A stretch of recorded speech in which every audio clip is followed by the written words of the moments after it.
জয় হিন্দ বন্ধুরা। পাকিস্তানের লাহোরি চূড়ন কিছু সপ্তাহ আগে বাংলাদেশে পৌঁছেছিল, আর সেই চূড়ন চেটে বাংলাদেশের আবাল মানুষ খুব খুশি হচ্ছিল যে বন্ধু আমাদের কত চমৎকারপূর্ণ, ভাই আমাদের কত চমৎকারপূর্ণ, আব্বু আমাদের কত চমৎকারপূর্ণ। পাকিস্তানের মানুষ তো বছরের পর বছর ধরে এই চূড়ন চেটে আসছে, এখন সেটা তাদের জাতিগত ভাইকে বা অবৈধ পুত্রকে পাঠিয়েছে। আমরা প্রথমবার স্বাদ পেলাম, এমনকি এটি চেটে আমাদের মনে হচ্ছে যে আমাদের চেয়ে বড় সুপার পাওয়ার আর কেউ নেই। ঠিক এমনটাই ভাবছিল পাকিস্তানের অবৈধ পুত্ররা, মানে বাংলাদেশিরা। ভারত তো আমাদের সামনে বামন, ওকে তো আমরা তুলোধনা করেই রেখে দেব, ও নিজেকে ভাবে কি। কিন্তু বাংলাদেশের মূর্খ মানুষগুলো জানতো না যে এই চূড়নের একটি টাইমলাইন থাকে, অর্থাৎ একটি নির্দিষ্ট সময়ের পর এই নেশা কিন্তু কেটে যায় বা নামতে শুরু করে। আর আজ সেই দিন। শুধু বাংলাদেশি নয়, খোদ পাকিস্তানের মানুষের চোখ থেকে এই চূড়নের নেশা নামতে শুরু করেছে, আর এর ফলাফল নিজেরা নিজেদের স্ক্রিনে দেখে নিন।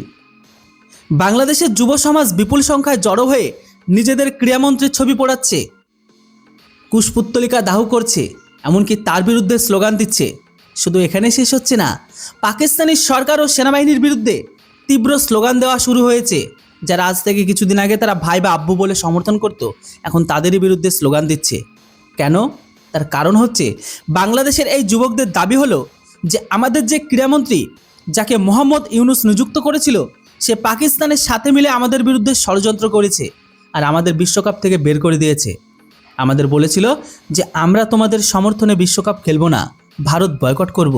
কিন্তু তারা নিজেরা ভারতের সাথে বিশ্বকাপ খেলছে, এমনকি আমাদের এই বিশ্বকাপ থেকে বের করে দিয়ে আমাদের বাইরেকার রাস্তা দেখিয়ে দিয়ে ক্রিকেটের ভয়াবহ ক্ষতি করেছে। কিন্তু এতে দোষ পাকিস্তানের নয়, আমি আগেই আপনাদের বলে দিই। আর না দোষ বাংলাদেশের সরকার, না ওখানকার ক্রীড়ামন্ত্রী কিংবা বাংলাদেশের ক্রিকেট বোর্ডের। সম্পূর্ণ দোষ হলো বাংলাদেশের মানুষের। কারণ আপনারা জেনে অবাক হবেন যে গত পরশুদিন সন্ধ্যাবেলা পর্যন্ত বাংলাদেশের মানুষ উদযাপনের প্রস্তুতিতে ব্যস্ত ছিল, বাজি জড়ো করা হচ্ছিল। কারণ এই লোকগুলো পাকিস্তানকে সমর্থন করে আব্বু বলে ডেকে বা ভাই বলে ডেকে যে দেখো পাকিস্তান তোমরা আমাদের পাশে দাঁড়িয়েছো। এমনকি যখন তারা ভারতকে হারাবে তখন পাকিস্তানের সমর্থনে বা আব্বুর সমর্থনে আমরা উদযাপন করব, ঈদের আনন্দ করব, সেলিব্রেশন করব, বাজি ফাটাবো, সেখানে আমরা পৈশাচিক আনন্দ পাবো। এমনকি তাদের জয় উদযাপন করব, যেটা আমাদেরও জয় হবে। আর তাদের জয় মানে আমাদের জয়ের মতনই হবে। অর্থাৎ কাল যদি ভারত পাকিস্তানের কাছে হেরে যেত, তবে বাংলাদেশের মানুষ এটিকে নিজেদের জয় মনে করত। কিন্তু হয়ে গেছে ভাই উল্টো। গত পরশুদিন ভারত শুধু পাকিস্তানকে হারায়নি, আক্ষরিক অর্থে পাকিস্তানের নাক মাটিতে এমনভাবে ঘষে দিয়েছে, সেই কারণে পাকিস্তান ওদের যে চূর্ণ চাটিয়েছিল তার নেশাও এখন নেমে গিয়েছে। আর যখন উদযাপনের সুযোগ পেল না, তখন ওদের রাগ পাকিস্তানিদের ওপর গিয়ে পড়েছে, এমনকি নিজেদের সরকার আর মন্ত্রীদের ওপর গিয়ে সে রাগকে দেখাচ্ছে। আর এখন এরা নিজেদেরকে মোহাম্মদ ইউনুস আর তার মন্ত্রীও বিসিবি চেয়ারম্যানকে গাদ্দার বলছে। এটাও বলেছে যে এরাই তো পাকিস্তানের কাছে বিক্রি করে দিয়েছে, আর এরাই বাংলাদেশকে ক্রিকেটকে নিলাম করে দিয়েছে। কিন্তু কেউ এদের প্রশ্ন করুক যে পাকিস্তান যে চূর্ণ তোমাদের দিয়েছিল বা নেশা করিয়েছিল, তার নিজের দেশের মানুষের বছরের পর বছর ধরে চাটিয়ে আসছে যেটা পাকিস্তান তাদেরকে, এখন ভারত বিরোধিতার নামে এখন এই চূর্ণ তোমরা চেটে তোমাদের কেমন লাগছে? বা ভারতের বিরুদ্ধে কট্টরপন্থার নামে যখন এদের এই বিষয়ে জানা ছিল, তখন এরা চাটছিল কেন? প্রশ্ন তখন সকলের মনেই আছে। কেউ কি জোর করে বাংলাদেশিদের চাটিয়েছে? না ভাই, ওই যে কথাই আছে না, একটা শিয়াল হুক্কা হওয়া করলে বাকি শিয়ালগুলো হুক্কা হওয়া করে। ওই যে জাতিগত টান, কথায় আছে তেরা মেরা রিস্তা ক্যা লা ইলাহা ইল্লাল্লাহ। হ্যাঁ, সেই সম্পর্কেরা কেউ বলে ভাই, কেউ বলে আব্বু। দেখুন, এরা নিজেরা নিজেদের ইচ্ছায় পাকিস্তানকে সমর্থন করেছিল। গত পরশুদিন কেন এরা বাজি জড়ো করেছিল সেটাও জানেন, তাই দোষ এখন নিজেদের।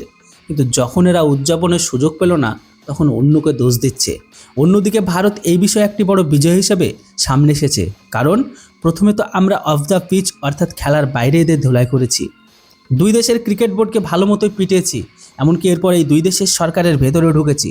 কিন্তু এরপর আসলো ধোলাই। এদের গত পরশুদিন সন্ধ্যায় আমরা খেলার মাঠে এমনভাবে ধোলাই করেছি, খুব বাজেভাবে হারিয়েছি। আমাদের খেলোয়াড়রা দেখিয়ে দিয়েছে যে এদের আসল অকাতটা কী। অন্যদিকে ভারতের হওয়া এই ক্রিকেট বিশ্বকাপ ফ্লপ করার যে বাংলাদেশ ও পাকিস্তানের ষড়যন্ত্র ছিল যে আমাদের ছাড়া তো ফ্লপ হয়ে যাবে, আমরা আসলেই তো সুপার পাওয়ার বা সুপারস্টার, সেখানে দুজনের গালে ভারত কষিয়ে চড় মেরেছে। কারণ ছোট ছোট দলগুলো যারা বাংলাদেশের চেয়েও বেশি দুর্বল ছিল তারাও কড়া টক্কর দিচ্ছে বড় বড় দলগুলোকে। অস্ট্রেলিয়ার মতো দলগুলোকে হারাচ্ছে, ইংল্যান্ডের মতো দলগুলোকে হারের দোরগোড়ায় নিয়ে যাচ্ছে, যার ফলে বিশ্বকাপ খুব আকর্ষণীয় হচ্ছে। আক্ষরিক অর্থে এটি ব্লকবাস্টার বিশ্বকাপ। তাই এদের ভ্রমও আমরা ভেঙে দিয়েছি, কিন্তু আমাদের থামা চলবে না। বাংলাদেশকে আরও সবক শেখানোর প্রয়োজন আছে। এমনকি এর জন্য আমাদের কাছে একটি চমৎকার উপায় আছে।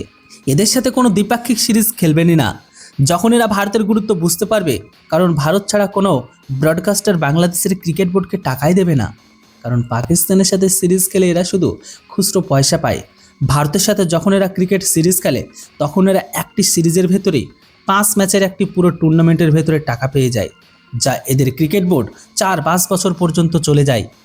আমাদের এই জিনিসটি বন্ধ করতে হবে, এদের সাথে কোনো সিরিজে যেন খেলা না হয়। এদের কাছে টাকার পাই অভাব দেখা দেবে, তখন এরা ভারতের গুরুত্ব বুঝতে পারবে, এমনকি পরের বার এমনটা করার কথা স্বপ্নও ভাববে না। ভারতের জয়ে 2 দেশে বিক্ষোভ। হ্যাঁ, তবে যেটাই হোক, ভারতের যে এখানে জয় হয়েছে, এই জয়ে কিন্তু একটা দেশ নয়, 2টো দেশ কান্নাকাটি করছে। একটা হচ্ছে পাকিস্তান, অপরটা হচ্ছে বাংলাদেশ। যদিও খেলায় হার জিত থাকে, এটা তো আমরা জানি। এখানে সব থেকে বেশি কষ্ট পেয়েছে বাংলাদেশিরা, যারা আজকের দিনে পাকিস্তানিদের আব্বু বলে ডাকতো। আব্বুর ব্যথায় ব্যথিত হয়ে এরা এখন সব দোষ একে অপরের উপর চাপাচ্ছে। যাই হোক, এবার আপনারা বলুন, বাংলাদেশকে এখন সমস্ত জায়গা থেকে বের করার সময় এসেছে কিনা? কারণ এদের অকাত, এদেরকে দেখানো উচিত। এর উপর আপনাদের মূল্যবান মতামত অবশ্যই কমেন্ট বক্সে লিখে জানান। Thanks for watching. জয় হিন্দ, বন্দে মাতরম।